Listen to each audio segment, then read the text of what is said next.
So welcome everyone to our live stream. We are so excited to be with you live from our own living rooms tonight into yours, and we really appreciate your spending your time with us. Oh, I'm still a bit soft. Better? We're really excited to be with you tonight, and I need to make sure hold on, I'm hearing my own voice in delay, so give me a moment to fix that. I have to find a way to watch the chat window without hearing. There's a request for other people to talk, so I guess Hey, check 1, 2. Can you hear me? Check. Yo. Oh yeah. Hello. Hello, planet Earth. Talking. Can you hear me, planet Earth? Take me to your leader. Take me to your leader. We have no leader. True. Good one. Oh, okay, this concert went south real fast. Thanks for joining us this evening. Appreciate having you. Okay, so first up, what? No, I don't. Thank you.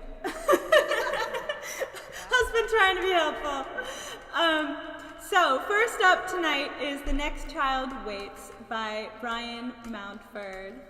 And this is an experiment in close to synchronous remote music making. And we will be using a click track to simulate knowing what the person next to you is doing.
Thank you for all your comments about the volume. I think we still need a little adjusting. I'm told that it could still be a bit louder. And about the echo, some people said it was echoey. too echoey in the singing or okay echoey in the singing? People are applauding. Thank goodness out of audience circumstances. Thank you. All right. I think I'm going to move on to an important part of the program, which is letting you know about our virtual tip jar. As you know, we canceled our March and June concerts, which means we lost a lot of ticket revenue. So if you are enjoying this performance and have the financial circumstances to pass something our way, we would appreciate it. You can Venmo us at C4 Ensemble, letter C number 4, and it's also in the description.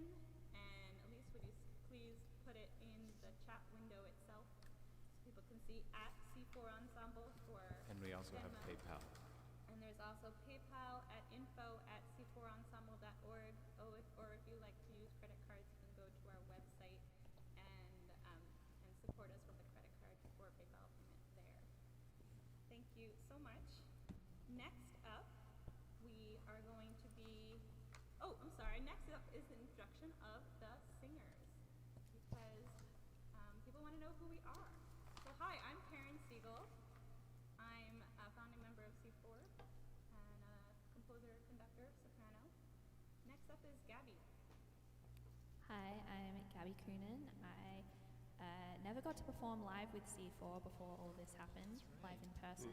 So I have since moved to the West Coast, but technically still part of C4 in this virtual context.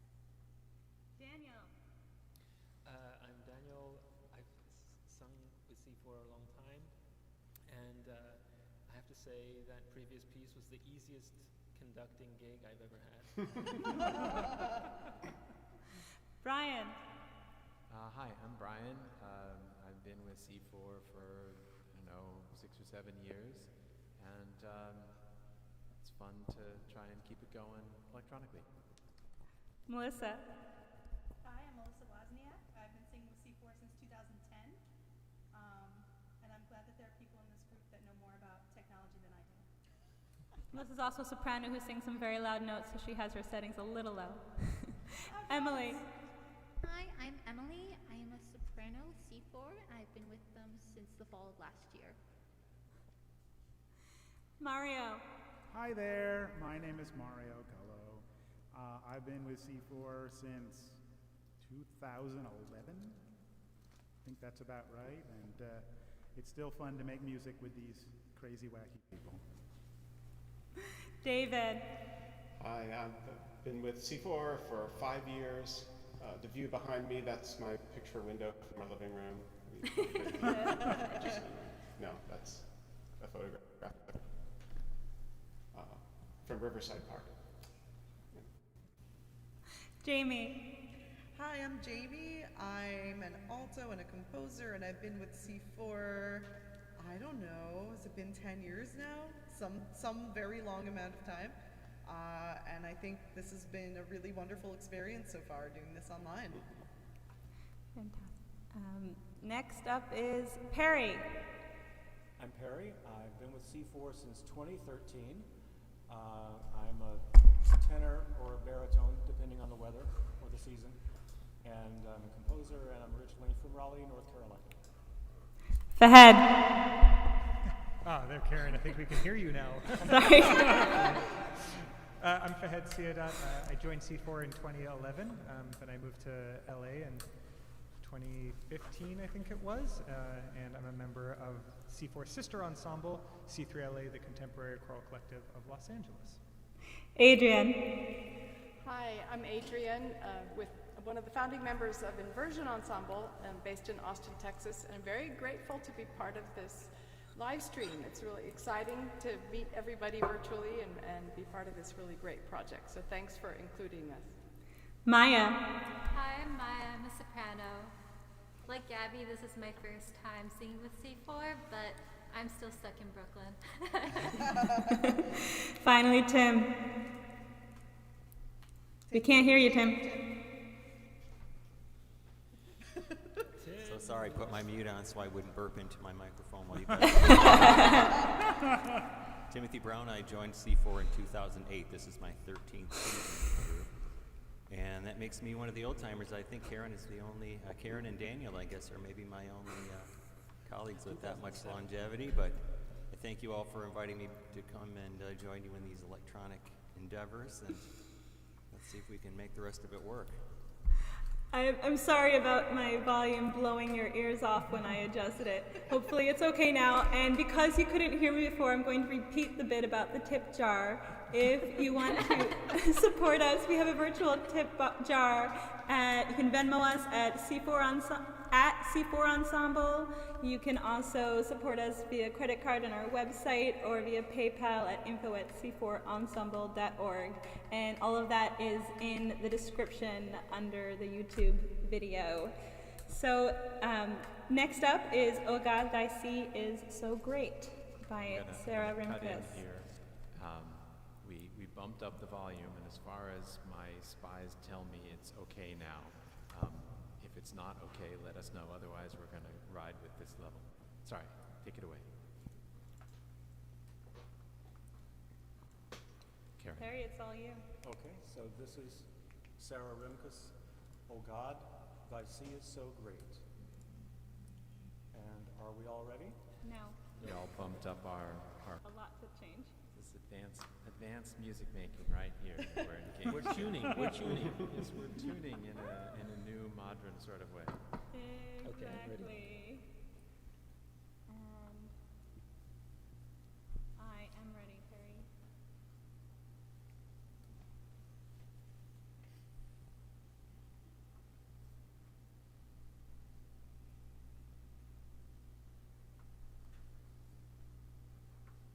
Okay, was that a yes? Yes. We're good to go? Okay, here we are. Oh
in the chat saying it's gorgeous.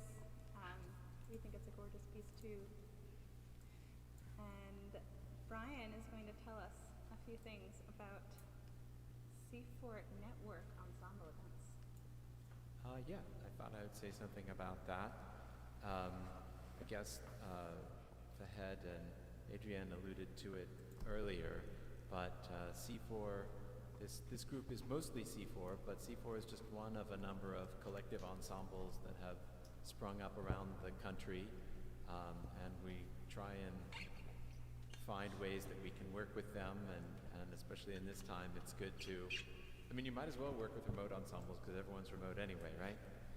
So there's C3LA in Los Angeles, and Inversion Ensemble in Texas, and Triad in Boston, and can someone remind me what the new one is in Florida? There's a new one in Florida? In Florida? Artifice Ensemble is in DC. There may be a new one starting up in Julian Florida, Bryson. but That's right. it doesn't have a name yet. Julian Okay, Bryson is starting a student ensemble in Jacksonville Florida. University. Yeah. And then there's also the one in Washington, as someone pointed out. So we're going to post in the chat, if we haven't done so already, some of the exciting things that the other ensembles are planning. Some of them are doing virtual chorus things or doing digital releases of music. So hopefully you can follow them as well and see what crazy things all of these collectives are doing. Okay, I guess that's all I had to say about that. So what's up next? Are we singing again? I think so. We're singing again as soon as we have our settings ready for this rendition of Bettina Sheppard's Love is Anterior to Life.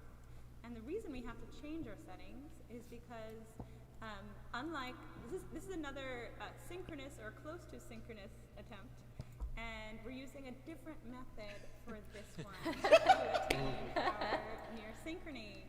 The magic Jamie method. The Jamie method. Jamie is our fearless leader for this. You will not hear her, though, because she is taken out of the final mix. But we are now adjusting all of our individual mixes so that she is either the only one we hear, or she is way louder than everyone else, depending on our individual preferences. And for each of us individually, the experience is akin to singing a duet with Jamie, perhaps with some friends singing in the next room. And for you, the experience should be hearing all of us singing close to synchronously together, except for our fearless leader, Jamie, who you will not hear at all. You will see, though, that she is moving her mouth. So I better go turn her off so you don't hear. Hold on. And we also are changing our settings because we adjust, basically we make the settings so that we have better sound quality for asynchronous pieces like one we just did, and worse sound quality for synchronous pieces, but lower latency, exactly. It's a trade-off.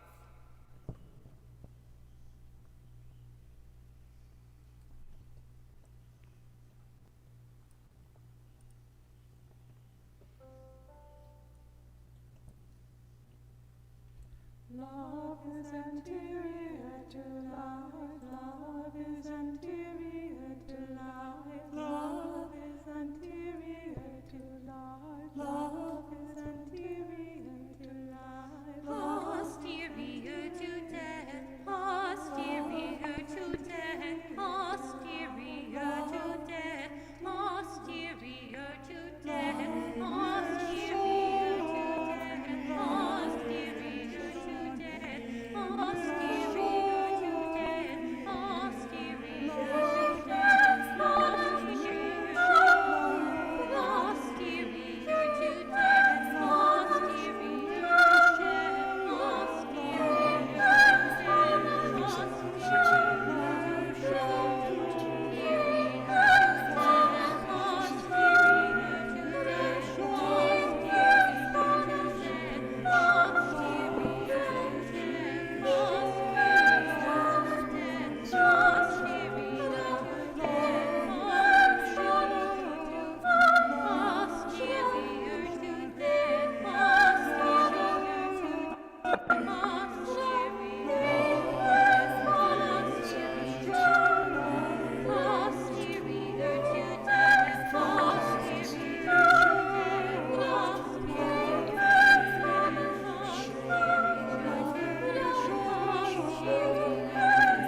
Does anyone know if that worked?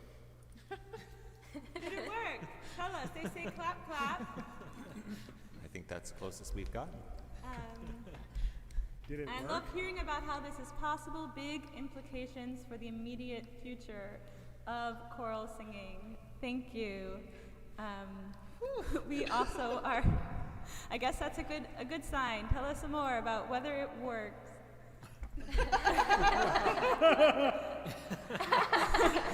Jamie, you're awesome. It's terrifying.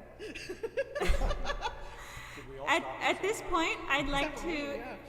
At this point, I'd like to invite Sarah Rimkus and Bettina Sheppard to join into the Zoom chat while Brian tells us some things about Patreon.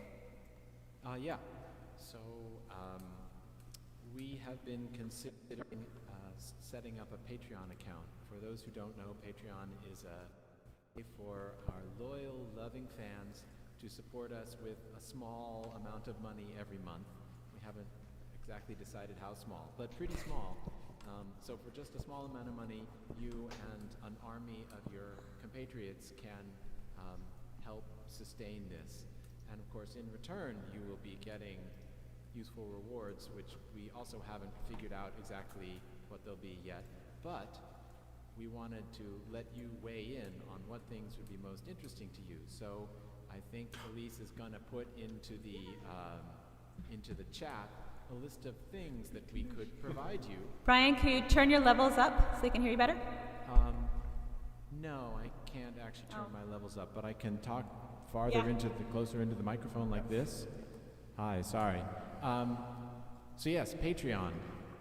To recap what I didn't say, it's a way for you to support us on an ongoing basis and for us to reward you for that support by giving you access to things and a chance to interact with us and whatever you think would be really great for your experience. So we're gonna do a poll for people to kind of vote on which things they think would be most interesting to them, and then we will hopefully be announcing in a few weeks how we're going to structure this, and hopefully it will be a way not only for us to make a little money, but also for you to engage with us and learn a little more about whatever it is you're interested in learning about, whether it be the technical solutions or the complete opposite of the technical solutions if you don't care and you just want to know more about the pieces, or you want to know how we're doing what we were doing with Jamie and all of that. So feel free to weigh in on what you'd like to hear, and then we'll get back to you soon. Thanks. So welcome, Sarah and Bettina, and thank you so much for being with us tonight. Bettina's computer. So I want to start with Bettina and just ask you, since we just sang your piece, if you can comment a little bit on the experience of hearing it in this format and how that compares to the live performances, Bettina. Can you hear me? How are we gonna hear? Oh, okay. Oh, but the Zoom. Hold on, we're figuring out something. Wait, the Zoom audio. Okay, so audience, please be patient with us. We need to switch over how we are streaming.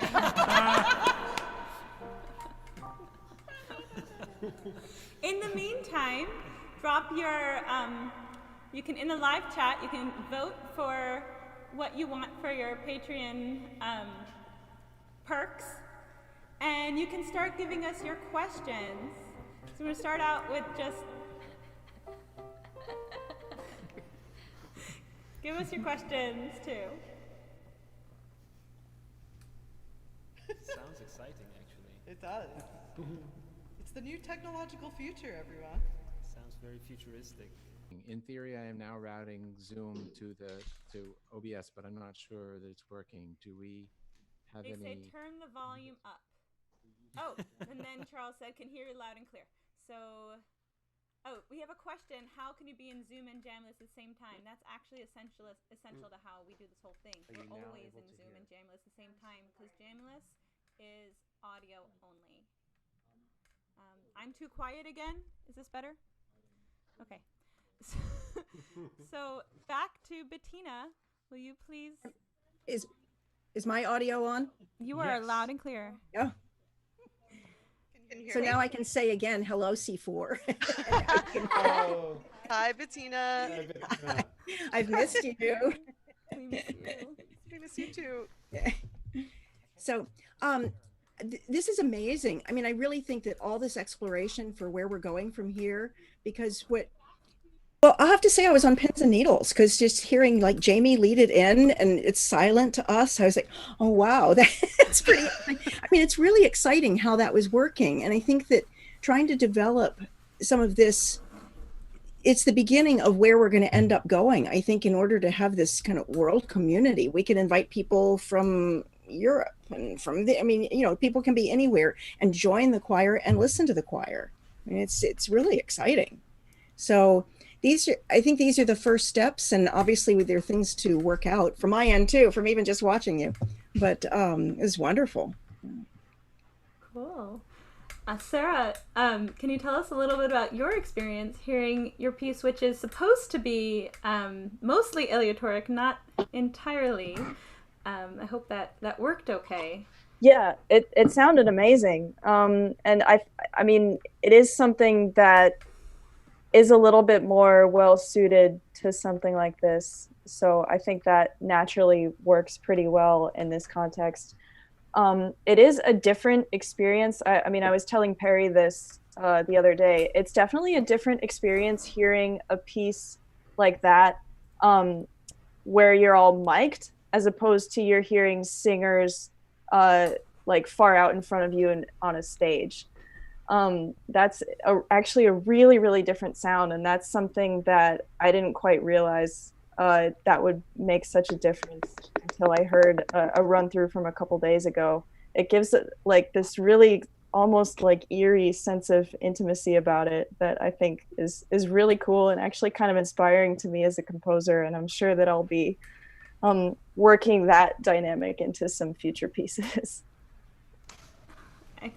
Excellent. I kind of forgot about how using microphones changes everything. It really does. Yeah. Like because it feels like you're all right in my ears. But at the same time, the piece all the music has a pretty big scale. There's an interesting relationship there for sure.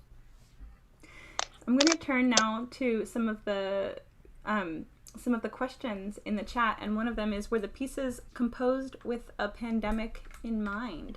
I guess that the only one that was newly composed is Brian. The premiere tonight was The Next Child Waits. So Brian, do you want to address that one? Yeah. Can you hear me? I guess I better talk close up here.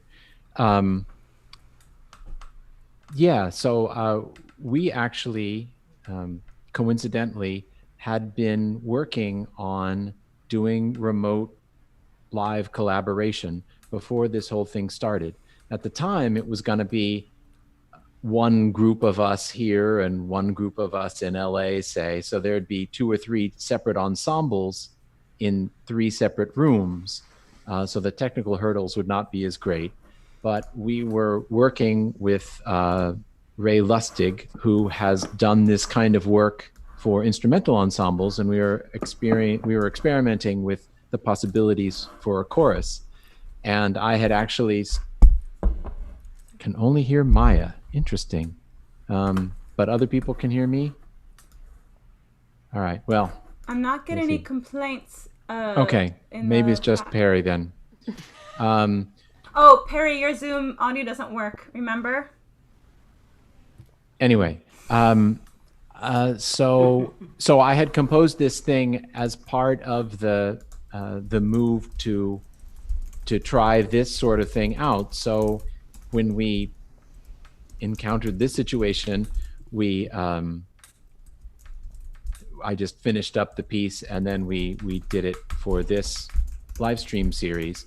And the idea behind the piece was to incorporate some kind of a canon between the different parts, so that it already had latency built in, so that when we inevitably got yet more latency and people not quite lining up, it would be leaning into that. And now we have a question about the exact milliseconds of our latency with the setup we're using for the near synchronous pieces. Daniel, Brian, what exactly? Let me open up my Jamulus I have again. mine. We have ours set to buffer delay of 2.67 milliseconds when we can, and 5.33 milliseconds for people who aren't able, for some reason, to do that. But, I mean, my ping time is, my overall delay is showing about 40 milliseconds right now. Mine is about 50 milliseconds.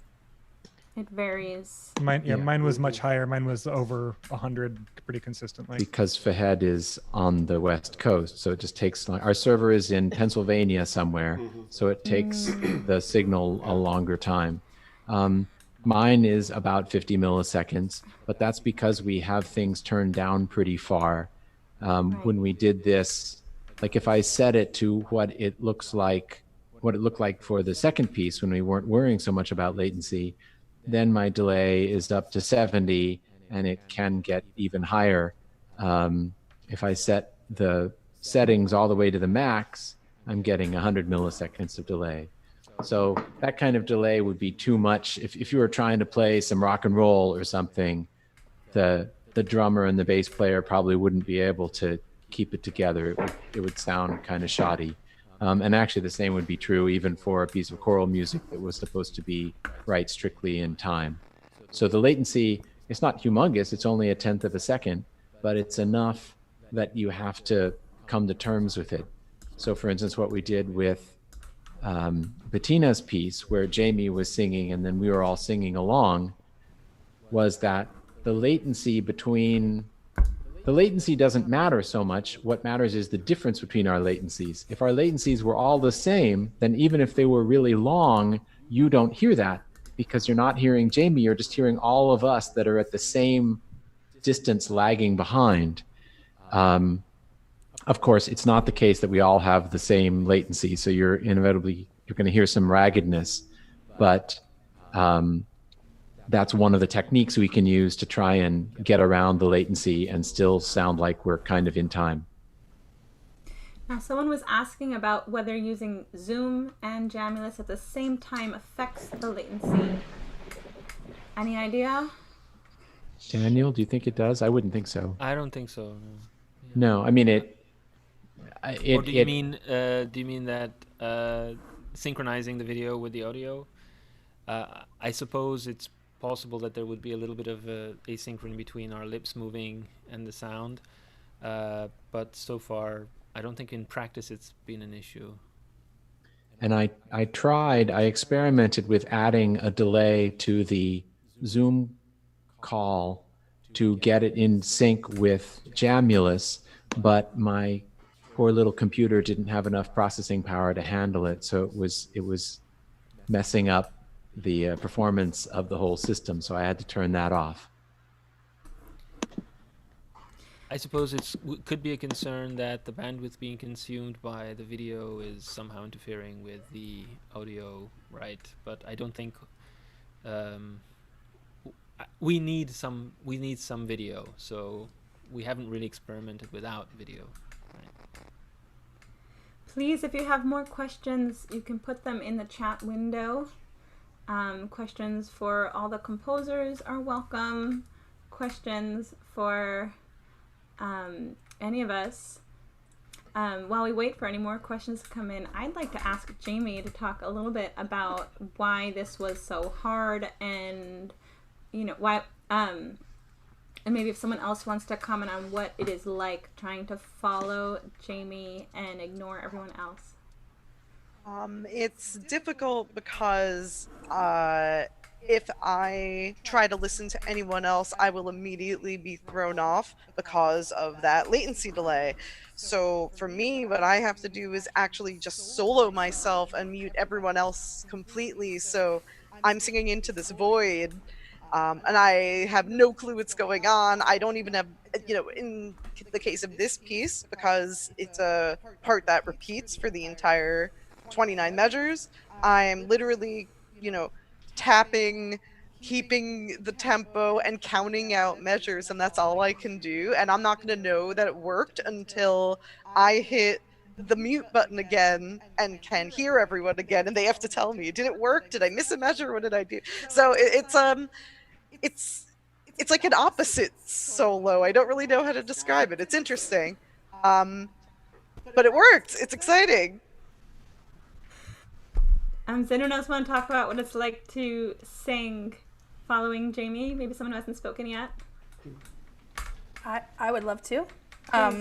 So we hear Jamie sing something to kind of get us off, and she's essentially like our own personal click track.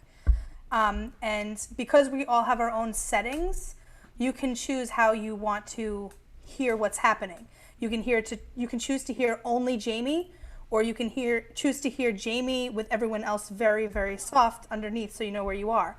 I personally chose to only hear Jamie, and so it was very much a cross your fingers and hope we ended in the same place as everyone else and that you counted correctly. And if you mess up in the middle, that you can't get back on because you don't know where everyone else is. So it's really an adventure. And if I ever thought that I was trusting members of the ensemble before, we've taken it to a whole new level of what it's like to sing in a group, and and to trust that other people are going to like come in at the right time and things like that. This is taking that to a whole new level. Yeah. So interesting, because while in a way you feel more separate from everyone, especially my part where I literally cannot hear anything, you're almost more part of the ensemble than you were before, because like Waz was saying, you just have to trust everyone to do their part. You're the foundation. Right. It's I don't know, it's really interesting. Well, we have a question. Actually, I was going to say, like, in addition to hearing Jamie and keeping count, occasionally I was looking over at the Zoom screen and was pleased to see like the other basses open their mouths at the same time. This may be the first time that we actually did that correctly. Whereas I make sure not to look at anyone except for Jamie on my Zoom. Maybe that's why it took me longer to set up. So I was making it so only Jamie was visible, because I wanted to see her cymbals at the very end to make sure we ended at the same time.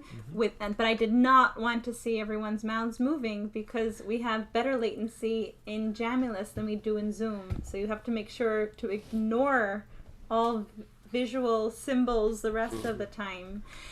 We have a question also about Love is Anterior to Life, about what it is like for us to sing this piece again, because we performed it live when we premiered it, and now what is it like for us, this experience of singing it remotely? Does anyone want to comment who sung it before? I like it better live. I mean, that's easy. It's more fun. It's more fun live when you did it a couple months ago with everyone. But this is kind of fun too, and I love the piece so much that I'm happy to have an opportunity to do it even here. I mean, I love everything more in person, but personally, it feels really, really wonderful to me to have this connection to all of you singing with me, and to the audience out there listening. To have these connections is like a breath of fresh air. Yes. I also think this experience, it really forces you to trust your own ability and your own knowledge of the piece in a way that, of course, when you sing live you have to, but you have everyone around you, and that feedback can help you, if there's a part you're a little unsure of, to really boost you up. But here, I mean, you really have to be on. It's just harder to get that feedback. So I don't know, it's like a musicianship challenge that which is welcome. Of course I'd rather sing live, but it's a really good experience in itself. So, Colin wants to see what the platform looks like. Can we share our screen? So, who's the Zoom host? I am the Zoom host. So I will set it up what my screen basically looks like, and then I don't know if I can. I will do a screen share. So while you're setting that up, Karen, I wanted to say that it's really it messes with your mind. I mean, Colin, hey, you're a conductor, and all of a sudden, from your whole life, you've been told you can't trust your ears because then you'll be late. You have to follow the conductor. Now it's the exact opposite. If you follow the conductor, you'll be late, or early or whatever. You just have to kind of rely more on your ears after trying to follow conductor for your whole life. Are you seeing my setup right now? Yes. At home? So you see, I'm juggling these windows. I'm juggling my Zoom windows here, and when I have, oh, that's kind of trippy. I'm juggling that, and then I go back to the settings in Jamulus, and then I have to change my jitter buffer by pulling up this setting, and change the jitter buffer here, change the buffer delay here, and then I go back into Zoom to change my audio levels, because for some weird reason Zoom levels overrides everything else. Took us a little while to figure that out, so I adjust my input volume there.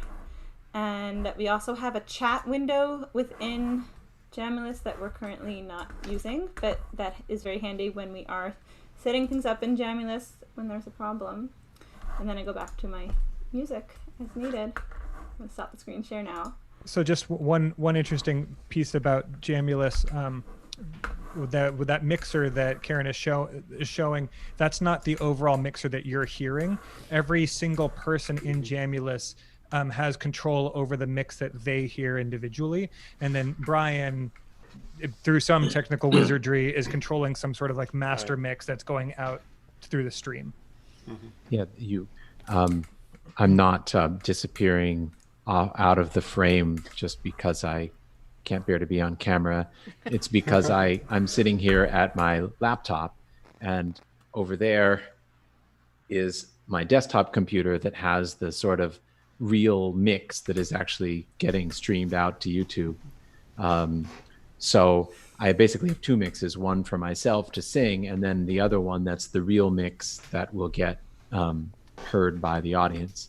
And so, for instance, with Jamie, when she was singing, hopefully you didn't hear her, although she was lovely, because I went and muted her in the real engineering mix, but I could hear her because in my own mix I had her turned way up so I could try and concentrate on her. Hi, I just want to take a moment and ask everyone so Perry has a problem with Zoom that we knew about before, but we forgot that it would be an issue for the Q&A if we switched over to Zoom. So would everyone in C4 or everyone in this group please take a moment to turn on their Jamulus stream so Perry can hear you, but mute each individual person so you don't hear echoes. And then Perry can know what is going on and he can participate. And then while you're doing that, we have a good question about how often are you able to rehearse these days, and how has your approach to rehearsing changed in this new realm of virtual interaction? Who wants to address that one? I can. We've been rehearsing once a week, about.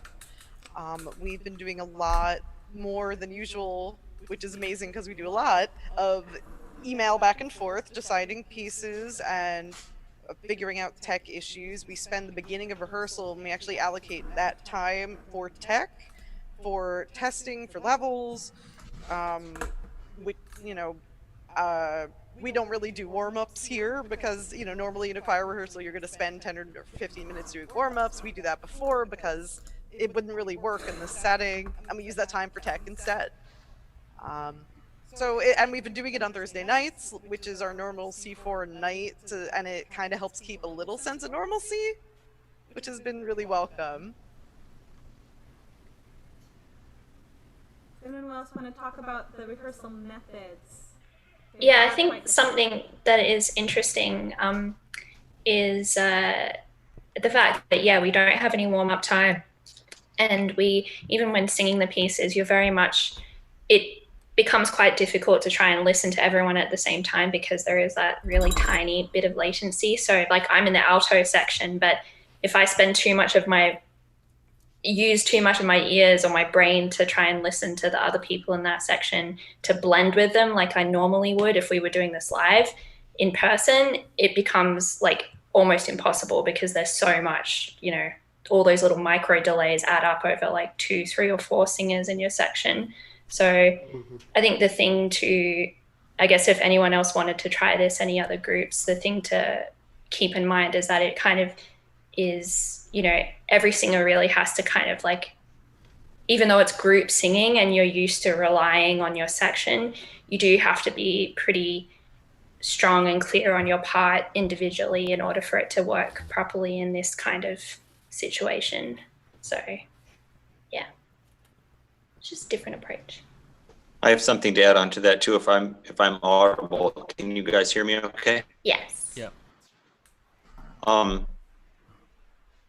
This is, I didn't get to sing with C4 the first time around with this approach to group singing, and joining this time I found very interesting.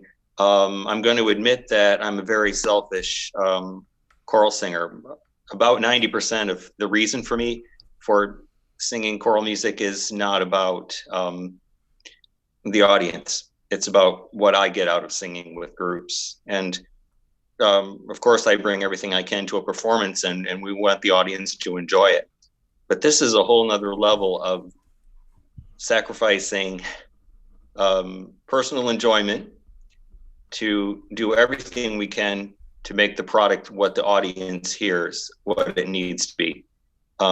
We're not in a position in this setting to get that enjoyment out of it. We can't hear each other well enough. It doesn't stay together well enough in our earphones. We're hanging on for dear life, making sure that we stay in the proper place and the measure, etc.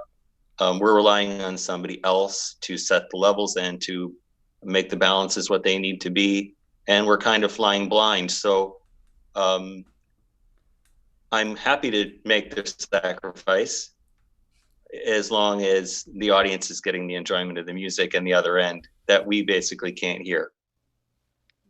Yeah, to echo that, I think what I'm hoping is that as we master the medium, not that it'll ever be quite like live, but we'll start to get to where the artistry can come to the fore.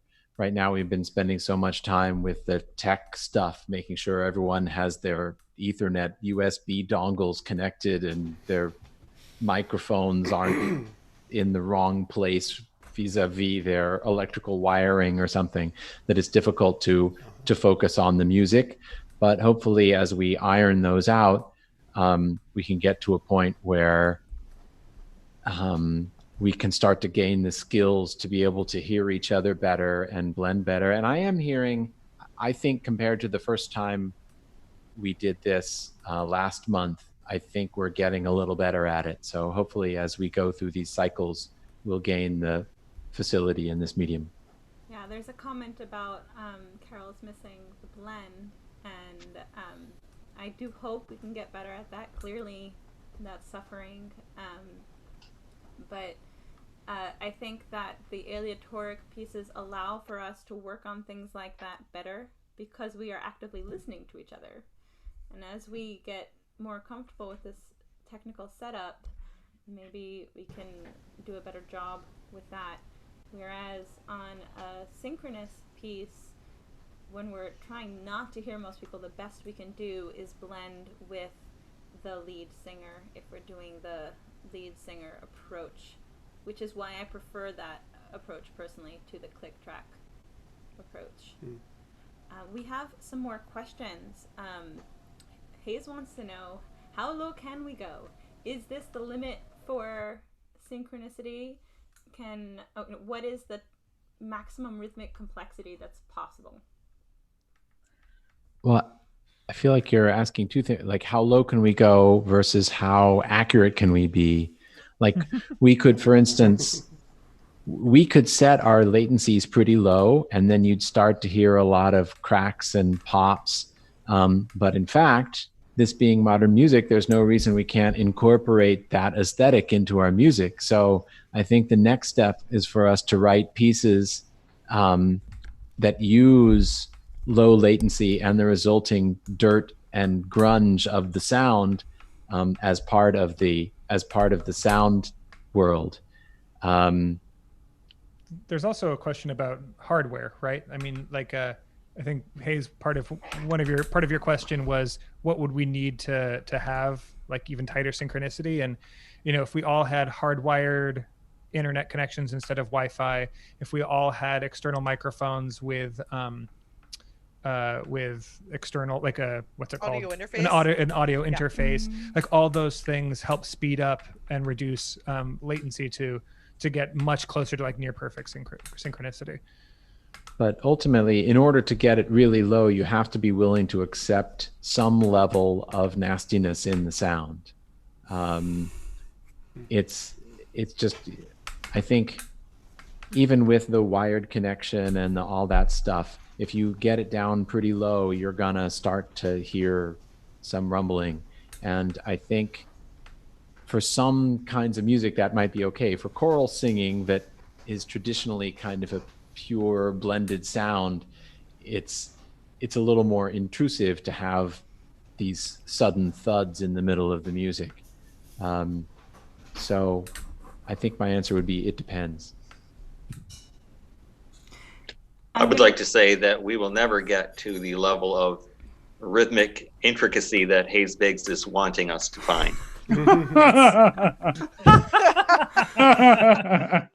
Loaded question, right? Yeah.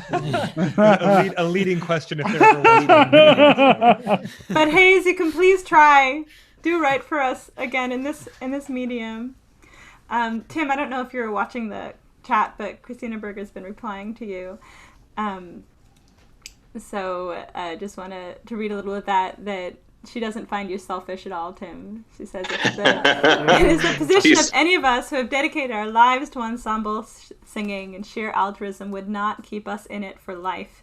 It is best for the audience when it is best among us in real time and real space. And she goes on to say, I respect and appreciate what is being done here now, but I'm sad to hear how frankly your success depends on not attending to one another. This means that I cannot use these methods to teach the most important values of what I profess with my students.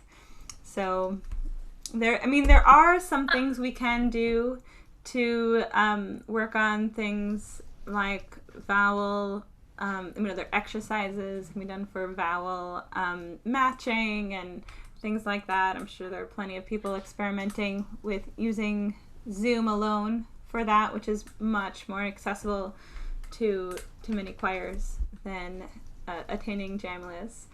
But if you have where there's a will, there's a way. If you're at a university, then you have colleagues who can help you set it up. If you're a community choir, you probably have some technical know-how among your members. And reach out to us, if you're interested in setting something up like this, and we'll be happy to guide you.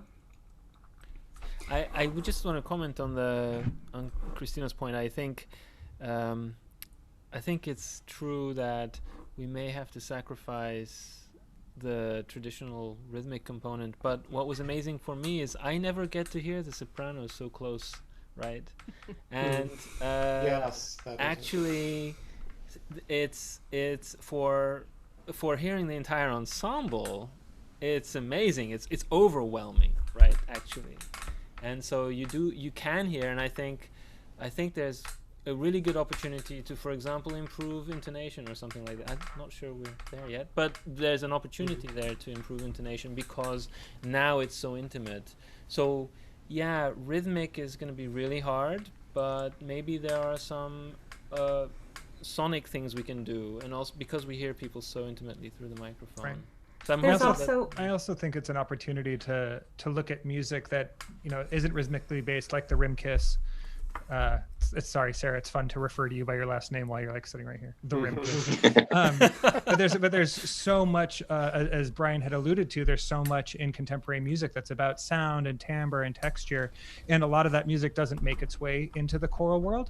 But this is definitely an opportunity to look at those things. But I will say also, like on a personal level, the first time that we had rehearsal like this and we just sang a C major chord to balance and tune, I mean, listen, some of it's just my own missing the experience of singing with other people, but I was deeply moved by it. I felt extremely emotional. This idea that I had the opportunity to sing with my friends some of it was just getting to sing with my friends from across the country who I haven't sung with in a long time. But just to sing with other people in general, like that experience was there. And it was really exciting and a very emotional one.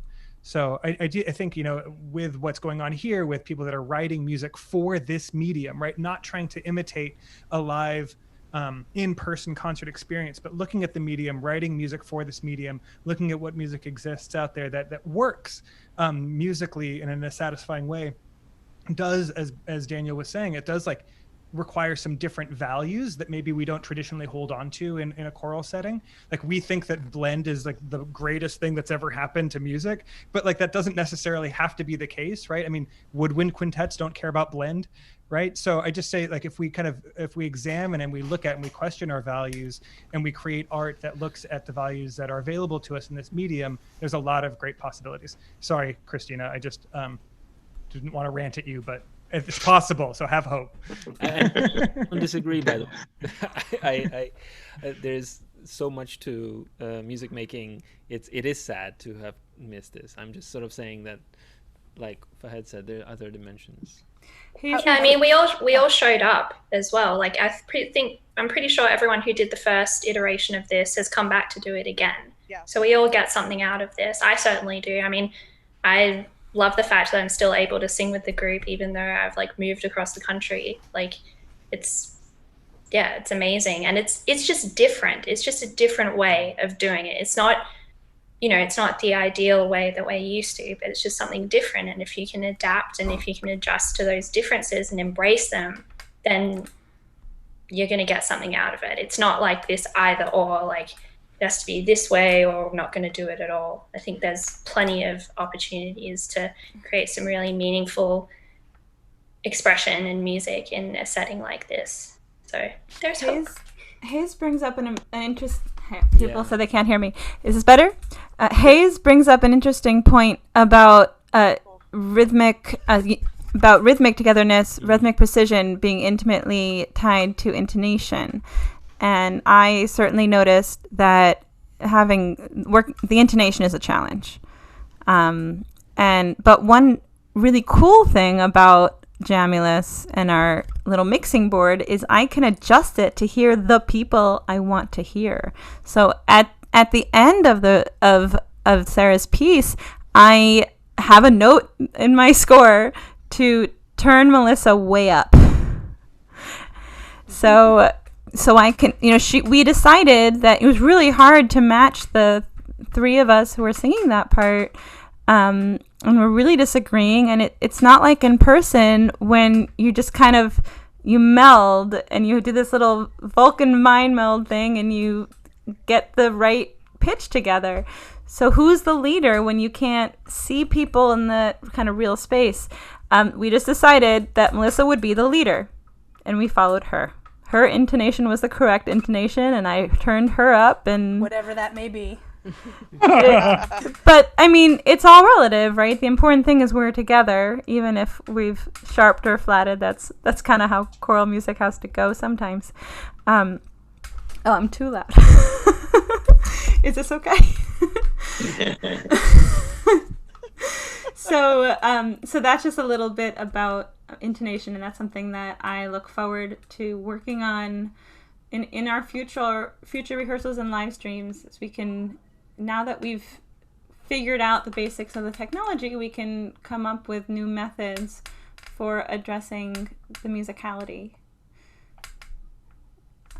Any more questions? I was just going to say that, if you're going to force me to think of the positive, one of the things that this has done for singing for me is that it's a little more, it's very freeing. You don't spend half of the rehearsal saying, I need that ending consonant on the third, the second half of the third beat. Like that kind of precision that takes so much time and energy is not necessarily a priority in this situation. And so all of a sudden you're freed from kind of these very rigid constraints. And it's kind of, it's fun to experiment with, and it's fun to just sing. That's true. I hear from Elise that it's getting to be time to wrap up. Well, thank you so much.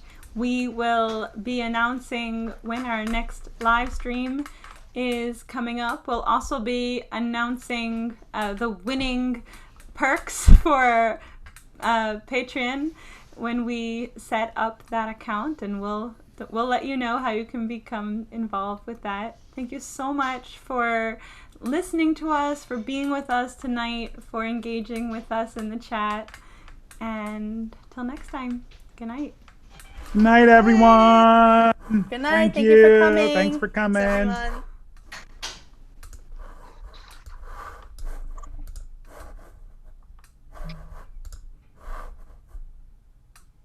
I have ended the stream. Oh.